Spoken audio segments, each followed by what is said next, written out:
Thank you, Mr. Johnson. The opportunities are clear, as you said. Sorry, $2 billion worth green bonds. I'll come for a check. He also says that the framework for opportunities exists now, much better than before, and so the opportunity for intra-African trade exists in a state at a time now that is much easier for businesses to get engaged with than before. And that sets the stage for me to bring to the podium our very first guest speaker for today. And he is the CEO and co-founder of EDVIS, a pioneering artificial intelligence-driven education technology platform that is pushing the revolution in educational systems for Africa. EDVIS is trusted by teachers, parents, students, and school leaders from over 1,700 schools to streamline operations from student enrollment to graduation. The platform's transformative impact was recognized with the prestigious Best Prize for Transforming Education at the Seed Stars World Summit in Switzerland. That was in 2018. Our speaker's commitment to personal and professional growth is evident from his noble achievements so far, with a dedicated team of 68 staff spanning 11 countries, including the United Kingdom. He exemplifies the kind of exceptional leadership, driving success through collaboration and innovation that is instrumental in making change happen. He holds an undergraduate degree in computer science and an MBA in business administration from the University of Chester. His company is in the business, making millions and proving that Africans' lions are real. So to talk about the tremendous opportunities that exist in education, opportunities on the continent, let's welcome to the podium a proud son of Africa who is daring to roar. From out of Lagos, the most dynamic city on the continent, I give you Mr. Dimeji Falana of EDVIS.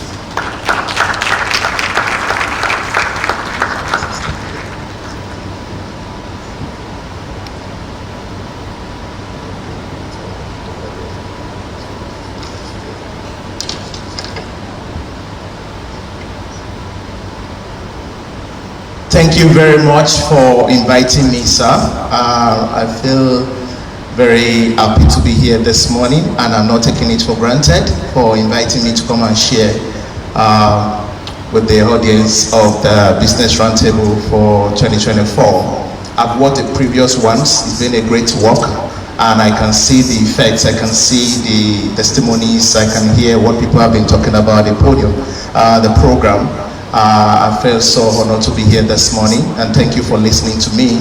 Ladies and gentlemen, my name once again is Dimeji Falana, and I'll be sharing with you on a topic that is close to my heart. I graduated from the university, and I've been working on this particular mission since the university days.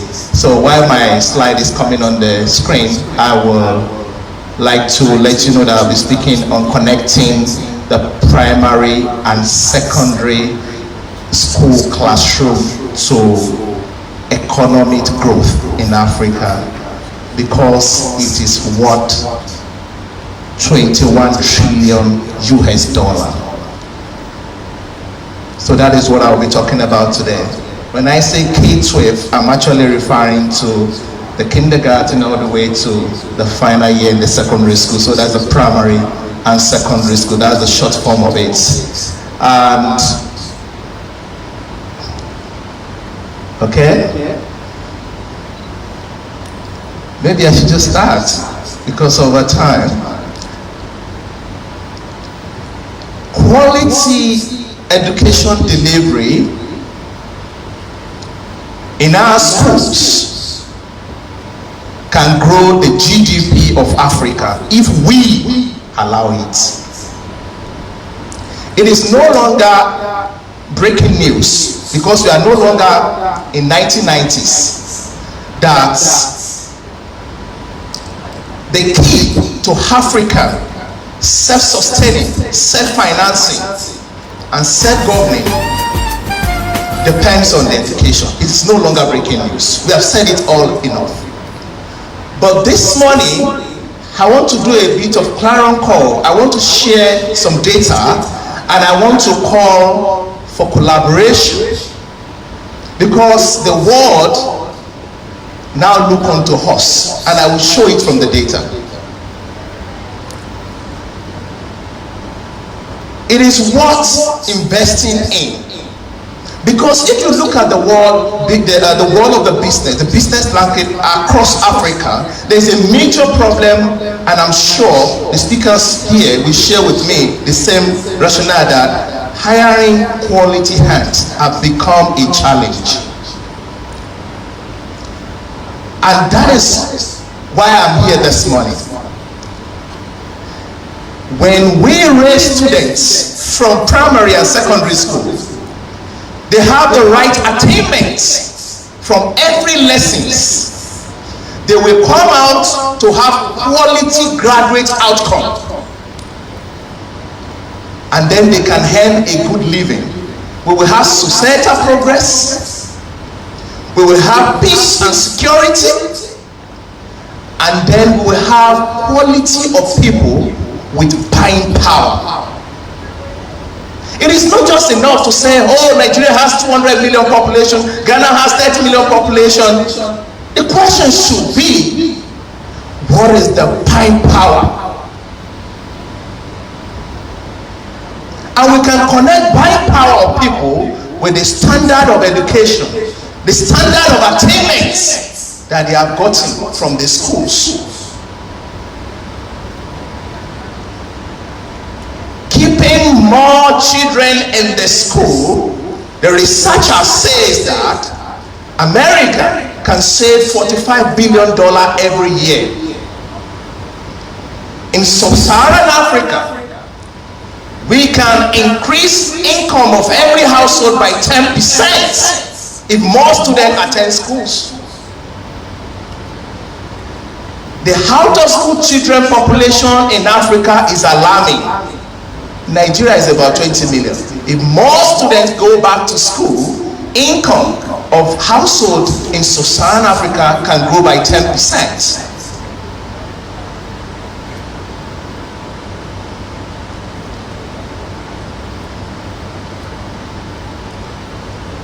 By the middle of the century, the world is expecting Africa to contribute to 30% global workforce to come from Africa. That is the biggest opportunity the world is throwing to Africa because of the number. I was in Sweden last year, December. I went to Mexico in April. I've gone to California. The same issue, economic recession. Everybody is complaining. The global power, they are stretched out. They are just pretending. The G20, they're just pretending. So, if we are to contribute 30% to the global workforce, it is urgent that we tackle the learning poverty in our schools, where students go to schools and they are not learning.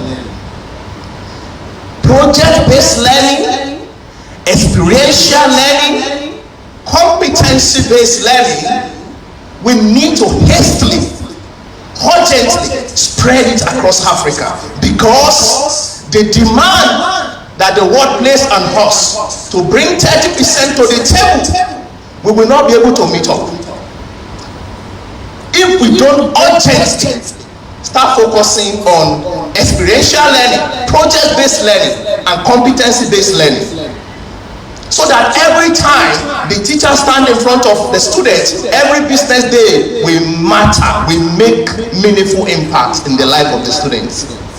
Because of this presentation, we did a survey around 30 schools, some from Tanzania, Liberia, Ghana, Nigeria, to check foundational learning, numeracy, and literacy.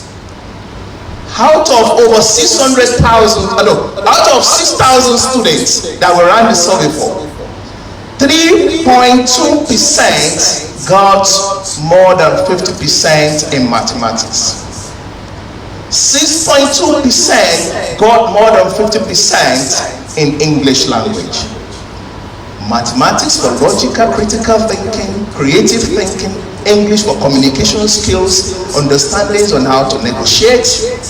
These are important. We have students in JH3, GSS3 or Year 9 who cannot read and write. Not one, not two, many.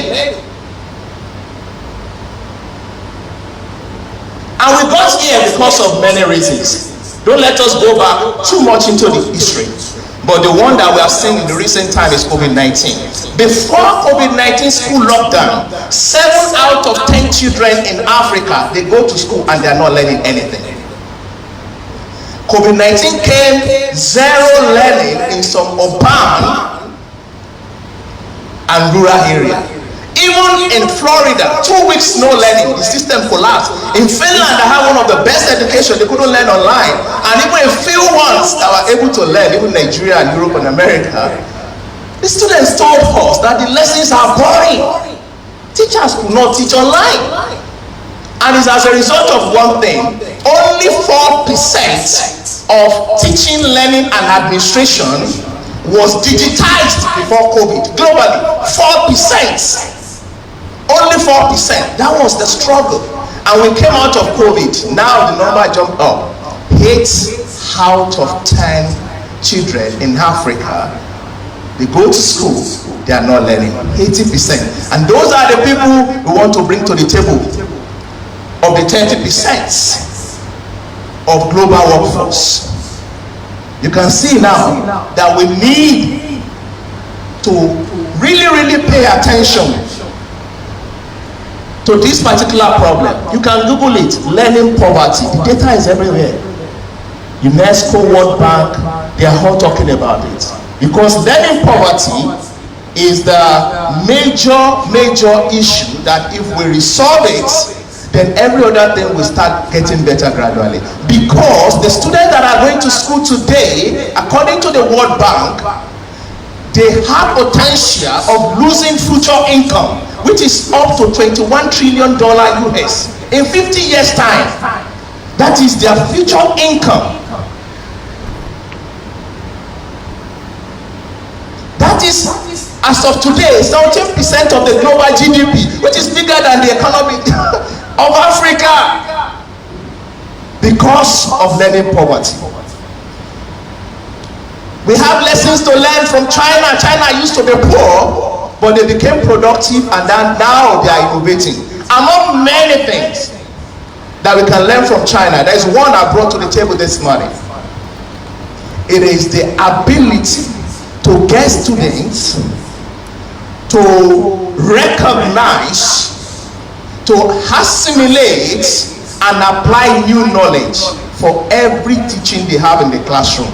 It is called absorptive capacity development, creating awareness and experience for students to be able to have attainment and portfolios of learning, so that when they go out of secondary school, they already have several years of experience, because every classroom teaching gives them an experience and portfolio that they can use and deploy their new knowledge at job market. Collaboration is important, because when you talk about collaboration in education, we are talking about collaborating to help. The world is expecting us to contribute 30% to the global workforce, and by the middle of the century, 1 billion children will need education in Africa. We are almost out of it now. The current system is outdated, traditional, and tedious. Teachers overwork. Anybody here, you know any teacher? They overwork assessment, attendance, classwork, homework, so many things. They are actually parenting children every business day. Tedious process. Now we are expecting the population of Africa to jump 1 billion children. Now the system is overwhelmed. So if we double the number of every classroom in Africa, what is going to happen? even the results we are having in education now will go down if we don't do something about it. People are giving birth. Doctors, we have doctors here every day across Africa. From my experience, we only need 2 megabytes of data internet infrastructure to digitize a journey of a child in a classroom in a day. If we want to digitize our education, we will need 2,000 terabytes of internet provision, bandwidth, every blessed day to digitize education for the 1 billion children in Africa. Let us start thinking about the private sector collaboration. It is important to start thinking about the PPP with government, because starting from the, we need to start building smart schools. Schools that are with electricity and internet. A lot of people always say, oh, when it comes to education, don't worry, we can't put power, we can't put this, nobody will pay for that. We cannot scale quality education without a school that schools need internet, they need electricity to be able to scale. We have a sample of what we are doing in Enugu State in Nigeria. We are launching with Mr. Governor next week. Smart schools. We are phasing out all the whole schools in Enugu State, and the governor is building 260 smart green schools, leveraging solar power, internet, smart board, tablets, and everything. And we have revitalized the curriculum in experiential learning using artificial intelligence, so that when the teachers enter the classroom, they are teaching based on experiential knowledge that they have gotten from the AI, and then they are delivering it to the students. And students are having awareness in SDG, 4th Industrial Revolution, right from the kindergarten all the way. And then we can give badges to students based on their attainments, the experiences they are having. Fiber optics is one area that will be important for private sector collaboration as I run up. Fiber optics holds 90% of the global data. We have close to about 29 of them that have entered Africa. We need more to come. Private sector thinking. And we need the last mile penetration into every classroom. We cannot improve the education sector if we don't connect our classrooms with internet, with power, with devices. That's the second one. Yesterday, China has invested again $42 billion in the chips and semiconductor sector. Go and check, it's on the internet. That is to show where the world is going. We need heavy investment in chips and semiconductor to build devices locally that can power our education. Hand-to-hand digital infrastructure from student enrollment all the way to graduation, because we need to digitize the journey of these students. Because if we don't digitize it, we won't know when they are not learning, and we won't know how to create intervention for them. Then last and very important is the continuous teacher training. We need heavy investment to continually train teachers, because they hold a very strong pillar when it comes to education delivery. Oh, my slide came finally. Okay.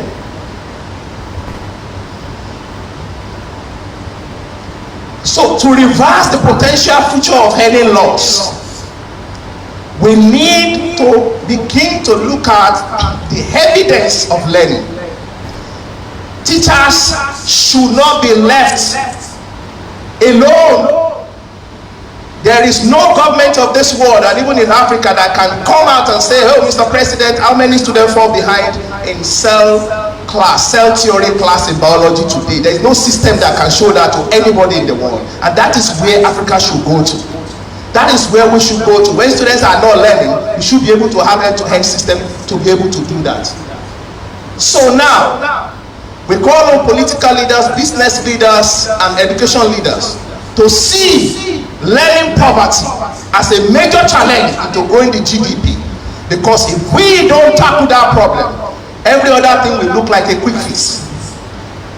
It is when we tackle how students learn in the class, how they are going to get the quality graduate outcome, that is when we can take Africa on its feet, and that is when Africa can save the world from this current recession. It is worth $21 trillion. Thank you.